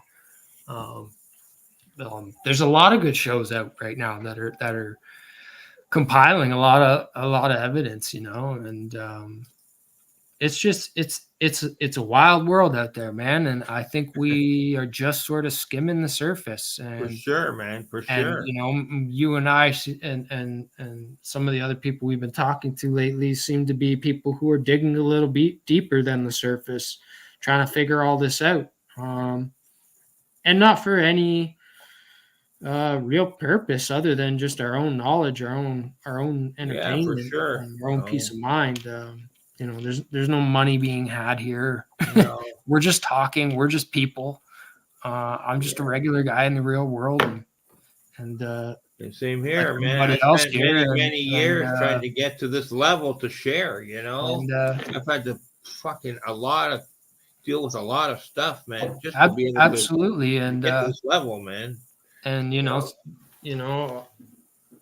I days, lucky in the that I old days, haven't I had tell you, these I things would have, happen to me? if I just some little thing pissed me off, I would just say, forget it, and just hold all the shit inside, all the info, and not share. And I had to get around all that, man. It was hard, man. And to basically get check your emotions and stuff, and you got to give and take a lot, man. Fucking Well, certainly. I mean, right. there's a lot of people who wouldn't accept it and would live a life in denial of their sort of experiences because they're just so driven to fit in with the society and the labels that we have. And that was like my brother, I brought him back after 10 years or something, back to where I first had my portal and little people encounter in that schoolyard. And he was like walking in there like dumbfounded. And it was like he was like, hesitant. And I go, do you sense anything and stuff? And no. And I think he was afraid it would change his world. I think he was absolutely scared, to admit anything. You know what I mean? And I'm like, oh, whatever. I'm like, I knew he was fucking holding back, Yeah. See what I've been through, and shit, and shunned and this, that. He didn't want any part of that. So he was he denied having any connection and sensing anything, I can say this: at the end of it all, you got to look at yourself in the mirror. Eventually, right? You can't hide from it all forever. Right. We're all gonna meet our maker one day and cross that boundary. Yeah. And you're gonna have to face those things, But he was with me when we were playing with the fucking Ouija board and dialed up the ghost. So. there's a whole other scene. There you go. That's why I know. Yeah. So when I did 5 years later or whatever, brought him out there, and I knew he was bullshitting me. I knew he could sense something. And it would have made a big difference in my life. Because I could have went a different path. And studied and looked more into that and understood that more. Do you understand? Instead, I'm like a lone ranger, fucking out there by myself. Having a partner, right? partner Yeah, in and crime looking for answers by myself. to figure the mystery out. Yeah, that's right. Don't want to be too strange and let people know. You're fucking pelted with rocks every day coming home from school. Fucking shit like that. It was still the wild, wild west for kids back then. You had to tread carefully. Yeah. It's not like today, big safety net around them. Yeah. No, everybody's got feelings now. Back right? then, yeah. Back then it was no. If you're not fitting in, and that's right, people find something out about you, well, hell, all hell's gonna break loose. And yeah, I hear you. Yeah. It was kind of that way when I was in school too. I sort of before all this. One time, one time I was camping out. I was doing artwork down by this famous paranormal area of Calgary, right? Okay. There's some strange shit had been recorded since World War II or something, even connection to World War II or whatever, right? Yeah. That one. So I was camping out in this spot, right, off the river, doing artwork, right? Carvings and stuff, wood carving and stuff, duck heads and stuff, right? I was doing the ducks down there, carvings on a walking stick. And so I was doing my rope thing for protection, right? Putting a rope around me, circle of protection, right? And that, camping out and sanding my thing, and had a little fire going inside my thing.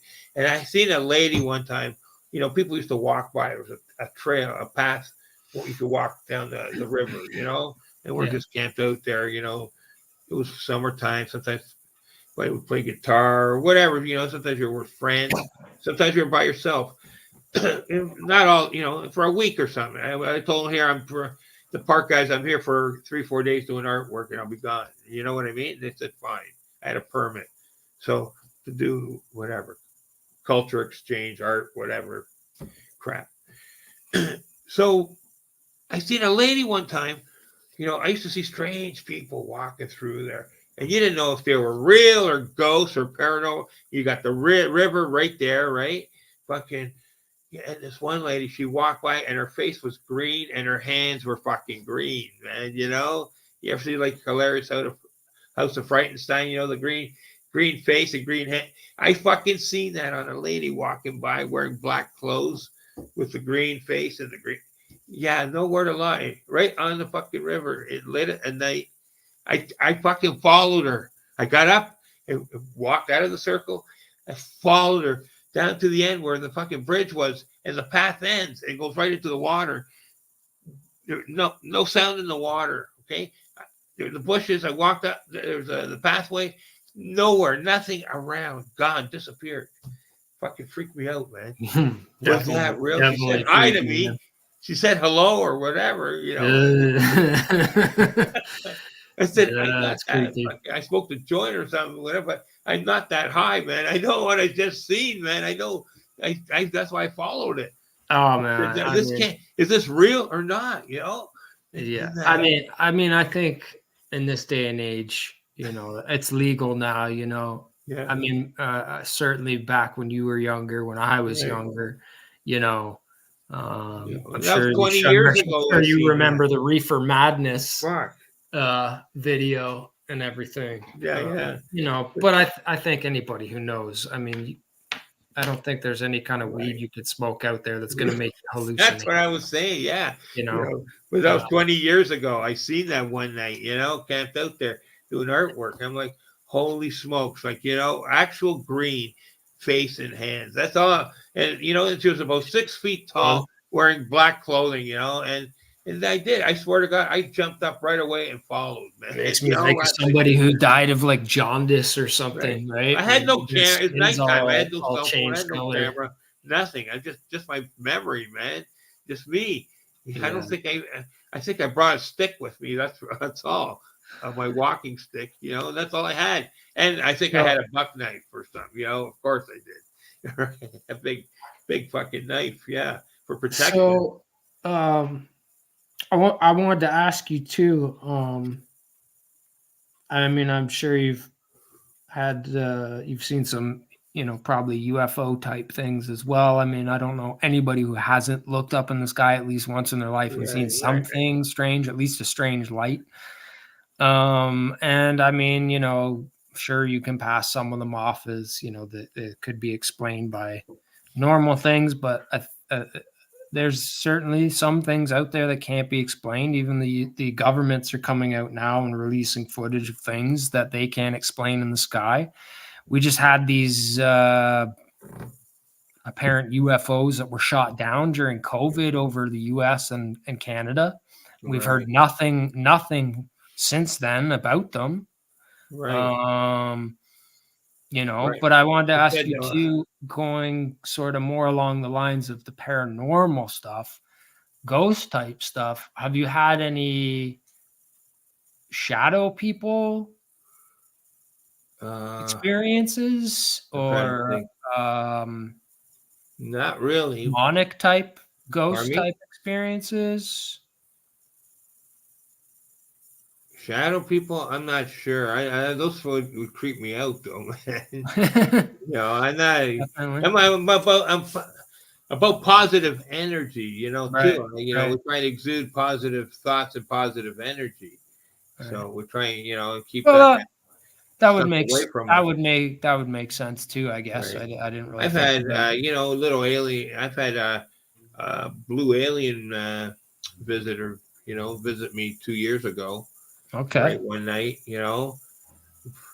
and female, like when it looked like one of those blue Palladian type fucking whatever entities, aliens, right? Female, Yeah. for about 30 seconds, not even a minute, touched my shoulder and then whatever, like took 3 steps and then vanished, and that. But I don't know. Said I was going to be all right or something. I was having some medical issues, near death fucking shit, that I didn't know I was going to live or die. Is that so? I fucking still here, so maybe it meant something. I don't know. Yeah. Who knows? Thank goodness. Right? Oh, And I meant to. I seen her twice in my apartment. I I meant don't. to wish you a happy birthday Oh, too. thanks, man. I Yeah, saw that it was your I birthday. like celebrate my birthday in the summer though. Yeah, mine's dead in the middle What I of the mean, summer. I was all bummed out. It was snowing last week. Yeah, well, Whatever. maybe we can get out this summer. My For sure, birthday's man. my birthday's right in the middle of summer, Yeah. and You I'd know what's love to do funny? a walk somewhere. There was a hotel that was haunted down by oh wow, man, Rock Cliff or Rock Oh, okay, yeah. Albion. I think it's Rockcliffe. Yeah. Yeah, Rock Cliff Hotel or something. It was some. I think it was that one, right? Yeah. There it was supposedly haunted. I remember we had to go there years ago, back in the night, and help I was helping my friend there. We were moving some of the stuff out of there to another place, right? The furniture, chairs and tables and that. And I remember from the one hall, right. I moved the fucking chairs, like 20 of them, down to the next section to get to the next ballroom or whatever it was, right, and onto the truck. So about 10 or 20, I moved them up so you didn't have to go back and forth, back and forth. So I go in and come back in to get my chairs, and all of them got fucking moved right back to where they fucking were, man. And I'm asking, did you move my chairs? Did you move? Yeah, I didn't hear a sound. The people who were there didn't hear no fucking sound, nothing. And 10, 20 chairs, whatever, got moved back to where they were. Across the room, 50 feet across the room, nobody heard anything for 10 or 20 chairs that got moved. That's wild. And they were all, 3 or 4 of us were all around this room, not in the room at the time, but you would have heard anything moving around. How the heck did they fucking move 20 fucking chairs back to? I don't know if it was the exact same spot, but back to the other side of the room without fucking making any fucking noise. I would have heard them because I'm, the doorways and that, they're open and that. I can't remember if the door was open every time or we had to open the little door to bring the shit out if it was, propped open. But I couldn't believe that everything got fucking 10 or 20 fucking chairs got, and big heavy chairs. Yeah, certainly you would hear. I mean, chairs, even for light dances chairs and stuff and functions and whatever, man. Fuck, I couldn't believe it. Yeah. So, and we were talking about it, the place being haunted and that. And there you go. There's some poltergeist stuff for sure there. Experience there. Well, I can't really say. I'm kind of jealous. I haven't really experienced much in the sense of that type Yeah, of but stuff I know what you know. myself. But I mean, and certainly, like you kind of referred to, I also had my it's something you have to newspapers. deal with too on your own, Right. right? Supposedly, one or two hotels out in Calgary were haunted too, and I had my newspapers all scrambled on my table, man. I just went to the bathroom. I'm looking. I asked, did anyone come over and check my papers, right? And everyone saying no, no, and I kept looking like really quick, ducking out of the washroom 3-4 times, making sure no one grabbed my newspapers. And I come back, they were all scrambled all over the table, man. They're like, and, they said nobody touched your papers. I'm like, what? I don't know if they were playing with me. Okay, that's nothing compared to the the guy I seen downstairs in a hotel in Calgary, right? Okay, this was an old hotel from turn of the century, right? Okay, old 20s or whatever, 1920s, 30s, that kind of style. And the basement had curved ceilings, like an arch ceiling, like an arch, like an arch ceiling, and it was gold color, right? Like golden with a fluorescent tube or something down the middle. So, anyways, so I had to go to the can. You had to go downstairs to use the can from the dining room, right? We're having breakfast, okay, at this Calgary hotel. So I go downstairs, and this guy shows up out of nowhere. Fuck, it was a big, about 5'4", 6 or whatever, with a big 10-gallon hat, right? Cowboy, about 70 years old, some old guy, cowboy dude, right? I'm like, cowboy boot. Go to the can in front. I said, buddy, fuck, I gotta go to the can, man. Think of whatever. Are you gonna, dude? I got banging on the door. You're going in, and you turn the light on, right? And I go, buddy, you're gonna be long. I gotta take a piss bad, man. Like, come on, don't be long. Let me go or something, right? Like, I didn't know where the fuck he came from. I didn't see him go down the stairs, right? I didn't see him go past.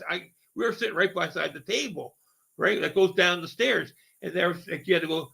And then downstairs was the hotel, the cook on one side, and the washrooms down the other end, right? And fire escape right at the far back, And I fucking go and wait. I'm waiting. I go back upstairs. I'm waiting. And when we're going down there, I swear the light was flickering, right? The fluorescent light in the hallway was flickering, right? Right out of a horror movie. And I'm telling you, man, and I see the guy. He was right in front of me, and he was translucent, right?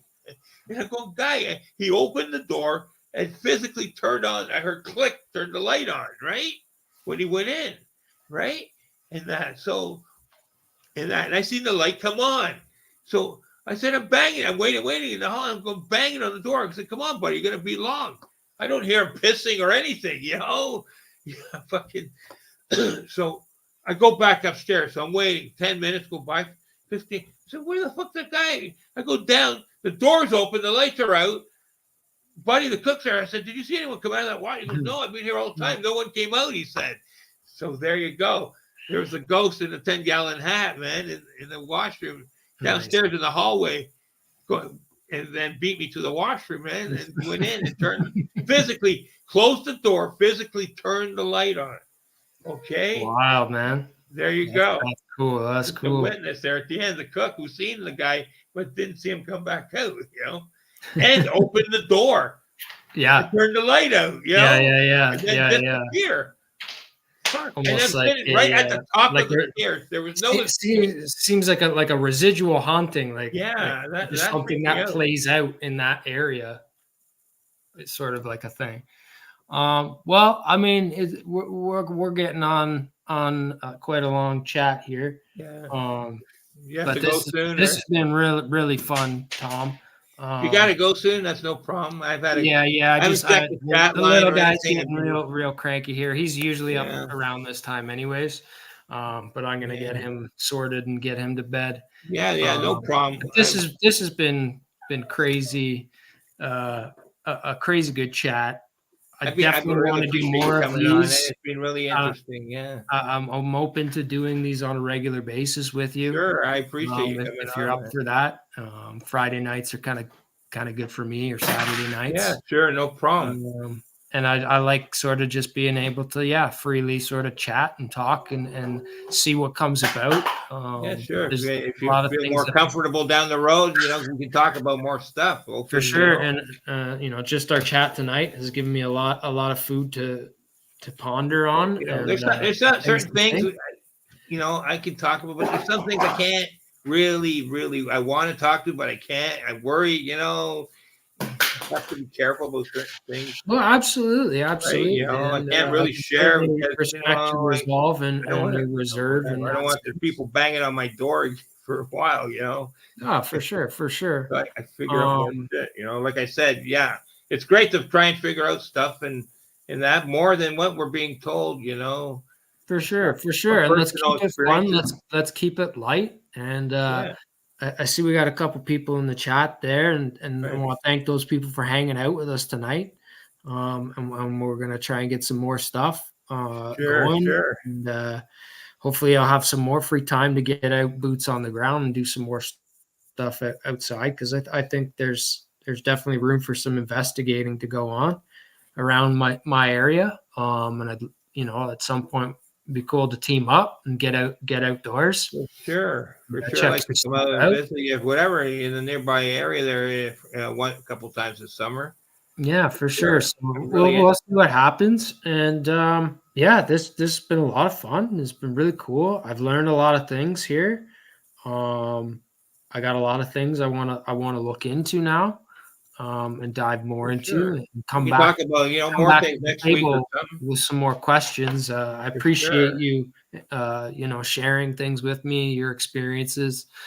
Sorry, I don't really have much of my own to share. No, that's fine. Um, Because hearing it, like when I explain certain things, it's sometimes it's all it takes is one or two key words, and it helps open up windows and doors Absolutely. like you're almost there. You're thinking about something, but when somebody else mentions it, it actually like triggers something, Yeah. and the Yeah, thought process going. You know what for I sure. mean? For sure. And In hopefully that, we can like get more. like myself, I think of 10 different things about when something happens or that, but like it's good to hear it from somebody else. When you mention a certain thing that's more of a point of interest. You know what I mean? To Right. delve more into it. That. So that's good because yeah. And like I said, some of my, I had an encounter with both my mom and my dad. My dad was with a road crossing, and my mom was like, who dragged me out of the house to come and see something at the farm, out back there. And it's funny, And then years later, though, she was afraid. After every time we were talking about that, like she didn't want to talk about that or whatever. Like she got scared when she seen the thing or something. I don't Yeah. know why, but Maybe she opened up to somebody else and they kind of poo-pooed her, or brushed it off, and she kind of, I don't know. But kind like, of got a bad taste in her mouth. That seems to happen to a lot of people too, right? They that have day, something my happen, they sister try came and share out. it, My and sister came out, and we had to wait for her to go back in before we went further into the farm property to look at and have the encounter with the Bigfoot who came out of the woods, the tree line, to look at us. You know what I mean? And me and my mom for 20 seconds or whatever it was. yeah, But like, I told my mom that's Bigfoot or whatever. Whether he's real or interdimensional, because she don't was know. having a psychic moment. You know what I mean? Yeah, And wanted us to fucking see this thing. Wanted me to come out and see it. Right? I'll delve more into that story later. And that's where, that was down at the farm there in St. Catharines, there, Beamsville. Right? So that was where it happened, and yeah, I'd like to talk more about that next time. definitely. How All right, man. how some people can, after they might see something, they get scared and they shut down. They don't want to remember. They don't want to talk about whatever. Yeah, You know what I mean? yeah, Right? definitely. I've It been like, definitely I've seen happens whatever. I've been more more often than open. we think. I've seen shit that scared me on the internet. I've been shown stuff, and it took me a week, 2 weeks, a couple of weeks to get back in the groove of like watching things again and checking videos and that. But like I see someone like how my mom, like you're not coming back to check things out again. It's like we're saturated with seeing images all the time. Whereas back then, you just have the TV. You might see a show every 3-6 months if you're lucky, right? Of Bigfoot, Sasquatch, right? Maybe a year you might see something on TV. Whereas here we see it every day, every hour on the internet. So we get used to, if you weren't comfortable with something, you quickly get over that feeling. You know what I mean? Right. Yeah. Whereas, someone like my mom, she didn't have that luxury of having to see that image over and over, right? Right. You only see that in her, comfortable in her physically, whether it was real or in her head or whatever we're seeing, right? Interdimensionally or whatever, that one time, and then who knows when she's going to see it again on TV and her system shuts down, her brain shuts down. She don't want to. Some tell her, I don't want to see that no more. You know what I mean? Yeah, I guess to some people, ignorance is bliss, right? That's right. Yeah. All right. Well, okay. I'm gonna let you go, man. Thank you very much. Been a pleasure, and thank you, everybody. If you want to check out more stuff, check out Tom's channel, Sasquatch Friends Ontario. Make sure you join them, join our discussion. I also host just a chat, a text message chat on Facebook, Squatch Watchers. You can join the group. Just search it up.